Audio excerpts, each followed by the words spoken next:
How to set custom sound for text message notification on Android.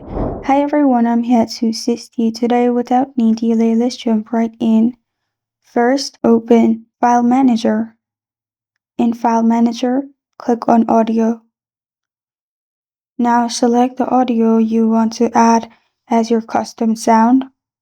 Hold on to the audio and then click on the three dots at the top right. Press on Copy. It will lead you to this page. Then go to Internal Storage, go to Notifications, and then press on Paste at the top. As you can see, it has been pasted to the notification.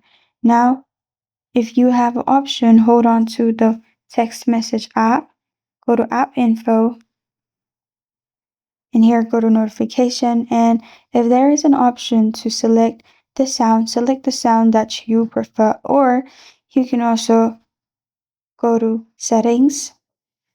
In Settings, scroll down to Sounds and Vibration and click on it. Then scroll down, click on Default Notification Sound. Then select Ringtone from Internal Storage and select the one you added earlier, and that will be added as your ringtone. And this is how to set custom sound for text message notification on Android. Thank you for joining me today. If this video helps you out, please leave a like and subscribe for more. Got a question or want to suggest a topic? Comment below. Thank you for watching.